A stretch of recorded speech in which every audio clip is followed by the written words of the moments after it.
Hello friends, welcome to the beauty of Ayurveda. Friends, आज के इस वीडियो में हम रक्त व स्रोतस की दुष्टि कारण एवं लक्षण देखेंगे। सो फ्रेंड्स, जो फर्स्ट वाला श्लोक है दुष्टि कारण में, विदाही अन्य अन्नपानानि स्निग्ध उष्णानि द्रवाणि च रक्तवाहिनी दुष्यन्ति भजताम च आतप अनलो। क्या है फ्रेंड्स श्लोक? विदाही अन्य अन्नपानानि स्निग्ध उष्णानि द्रवाणि च रक्तवाहिनी दुष्यन्ति भजताम च आतप अनलो। इसका क्या मीनिंग हुआ फ्रेंड्स? तो फर्स्टली हम देखेंगे कि विदाही को क्या बोलते हैं। विदाही मतलब जो भी दाह उत्पन्न करने वाले हैं, जैसे कुछ जैसे हम मिर्ची खाते हैं तो हमारे बॉडी में पूरा दाह उत्पन्न करता है, मतलब जिसकी वजह से हमारे बॉडी में उष्णता बढ़ेगी, पित्त का प्रकोप होगा। जैसे तेज पत्ते हैं मसालों में, मरीच है, मिरे जिसको बोलते हैं हम, या फिर ऐसे कोई भी बोल सकते हैं कि जिसकी वजह से हमारे बॉडी में दाह हो, जलन हो, वैसे वाले जो पदार्थ है। नेक्स्ट क्या दिया है फ्रेंड? अन्य अन्न पानानी, मतलब अन्न और पानी।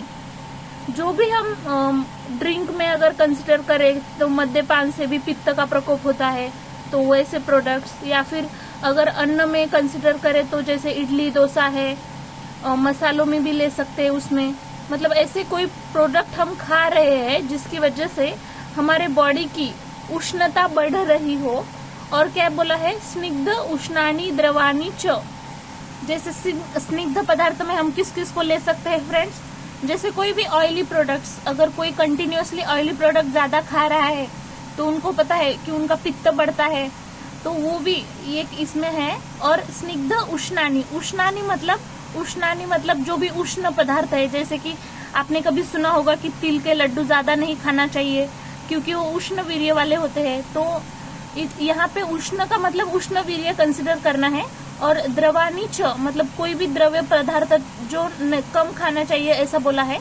तो कौन से बोला है फ्रेंड्स? विदाही अन्य अन्न पानानि स्निग्ध उष्णानि द्रवाणि च, मतलब जो दाह उत्पन्न करने वाले हैं, अन्न पानी, जो भी जिससे भी मतलब दाह उत्पन्न होती है या फिर उष्णता बढ़ती है, वो प्रोडक्ट्स ज्यादा स्निग्ध भी नहीं खाने चाहिए, ज्यादा उष्ण और द्रव ज्यादा नहीं खाना चाहिए। उसकी वजह से क्या होता है? रक्त व स्रोतस की दुष्टि होती है।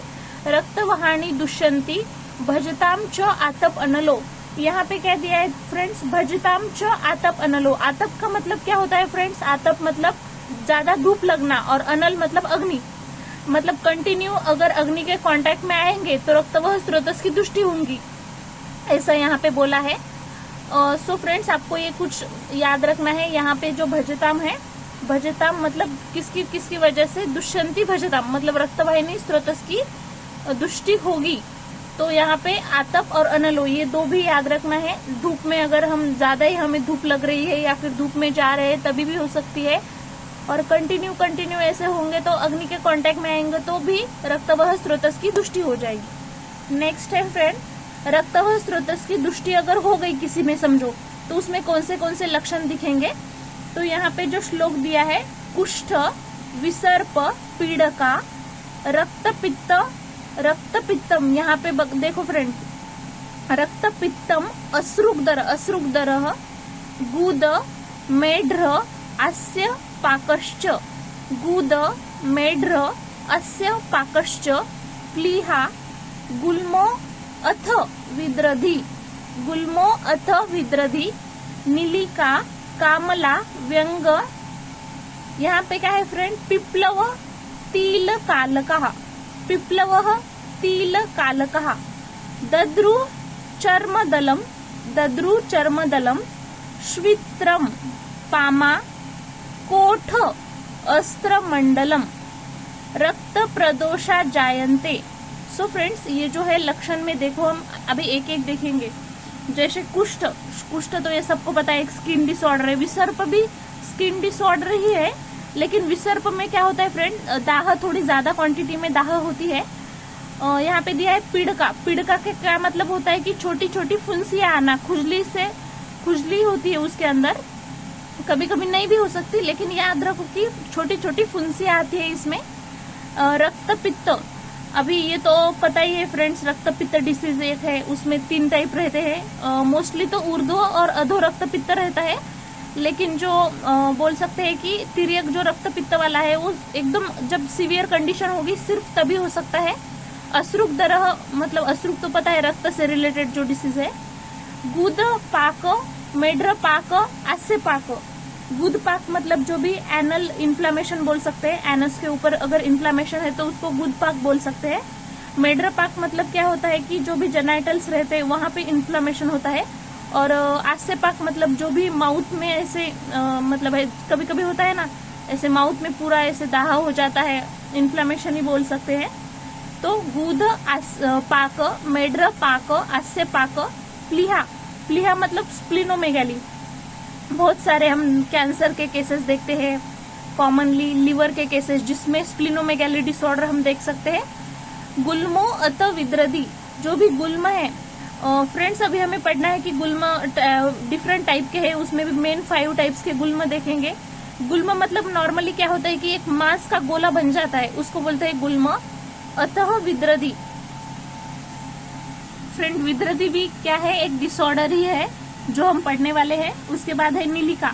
नीलिका मतलब क्या होता है फ्रेंड कि फेस पर ऐसे नीले नीले धब्बे आ जाते हैं।